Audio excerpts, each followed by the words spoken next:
اچھا کوے کا تو عجیب ہی حساب ہے, یہ کمبخت اتنا چھپ کے انڈے دیتا ہے. آپ نے بہت سارے جانور دیکھے ہوں گے, ان کی مادائیں انڈوں پہ بیٹھی ہوئی, کبھی کوے کو دیکھا آپ نے؟ کوی کو, یہ بھی اس کا ایک راز ہے, یہ بہت خفیہ طریقے سے انڈے دیتے ہیں اور ان کی مادائیں انڈوں پہ بیٹھتی ہیں. بہت مشکل ہے اس کو دیکھنا. ایک تو ہوشیار بہت ہے کوا, اس کی ڈیڑھ ہوشیاری کے میں کئی دفعہ واقعات سنا چکا ہوں. کیا کیا ہوشیاری میں نہیں سناؤں گا ابھی فی الحال.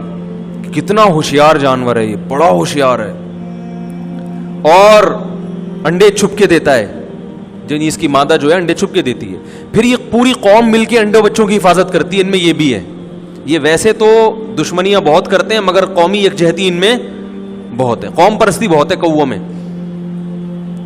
حقیقت بتا رہا ہوں, کبھی ایک کوے کو چھیڑ کے دیکھ لو آپ. ہمارے یہاں پیچھے درخت لگا ہوا تھا, جو بھی جاتا آرام سے گزر جاتا. یہ مسجد کا خادم تھا شمس, وہ جب جاتا کوے اس کے اوپر فضائی حملے باقاعدہ, وہ یہ اسپیڈ ہوتی, یوں آتے ٹرانگ اس کے سر پہ مار کے, وہ بیچارے کا گزرنا مشکل ہو گیا. میں نے کہا کیا مسئلہ ہے؟ کہہ رہی میری بدبختی آئی ہوئی تھی, میں نے ان کے گھونسلے میں پتھر مار دیا تھا, اس کے بعد سے اس کا گزرنا یہاں سے محال. وہ کووں نے اس کو پورا پہچان لیا, یہ بندہ ہے. اور صرف یہ نہیں کہ کوی اور کوا, بلکہ پوری قوم, جتنے بھی کوے آس پاس کے, وہ سارے ہر کتے پن پہ اتر آئے ہوئے تھے. ہیں کوے مگر حرکتیں کتوں والی شروع کر دی انہوں نے. تو وہ بڑے دنوں کے بعد جا کے معاملات سیٹ ہوئے. پھر تو یہ ان کی ڈیڑھ ہوشیاری ہے, پہچان جاتے ہیں بندے کو. میں ایک دن بیٹھا ہوا کہیں, تو ایک سامنے درخت تھا, تو درخت کے نیچے ایک بلی آ کے بیٹھی ہوئی. جب بلی بیٹھی تو میں نے دیکھا کوے آ رہے ہیں اور بلی کو مختلف زاویوں سے چونچے مار رہے ہیں. اب بلی میں تو یہ سینس نہیں ہے نا, بلی تو وہ چلاکی بلی میں نہیں ہوتی. بلی میں دیکھ رہا ہوں بلی پریشان ہے کہ بھئی پرابلم کیا ہے, میں نیچے بیٹھی ہوں, میں تو جہاں چاہے جا کے بیٹھ جاؤں, میں کیا کر رہی ہوں تمہیں. لیکن کوا کو آ کے ادھر سے ٹھونک مارے. اچھا ڈر بھی رہے ہیں کوے کہ بلی کہیں پنجہ نہ مار دے, لیکن رسک لے رہے ہیں, بہادری سے لڑ رہے ہیں. کوئی ادھر سے مارے اس کے, کوئی چونچ ادھر سے مارے. بلی کبھی یوں کر رہی ہے, کبھی یوں کر رہی ہے. بلی کی سمجھ میں نہیں آ رہا, اور کوے اس کو سمجھا نہیں پا رہے کہ ہم آپ سے چاہتے کیا ہیں.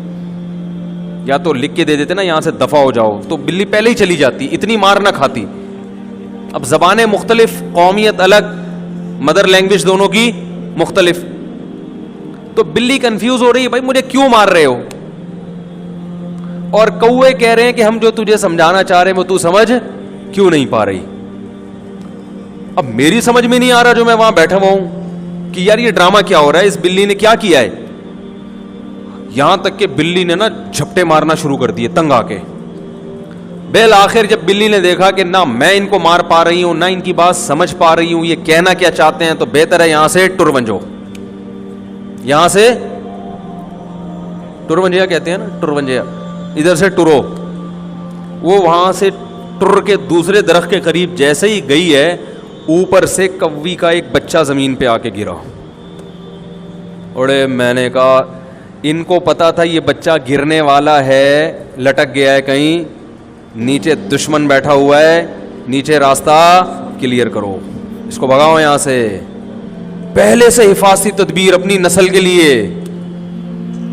نہیں آ رہی بات. یہ کوے میں جذبات خود بخود انسٹال نہیں ہوئے, کسی روبوٹ میں ایسے جذبات نہیں ہوتے میرے بھائی. اور پھر ایک کوا کوی نہیں, وہ محلے کے جتنے کوے ہیں سارے وہ مل کے بلی کی واٹ لگائی ہوئی انہوں نے. بلی بھاگ گئی وہاں سے. اپنی قوم کے بچے کے لیے ایسی حفاظت ہو رہی ہے کہ چلو وہ گر گیا, وہ ہم روک تو نہیں پا رہے اس کو, لیکن فی الحال اس کو بچنے کا انتظام تو کرو نا. وہ بعد میں دیکھا جائے گا, اس کو کون سے ہاسپٹل لے کے جانا ہے, اس کو واپس درخت پہ کیسے لانا ہے, یہ بات کی کہانی ہے.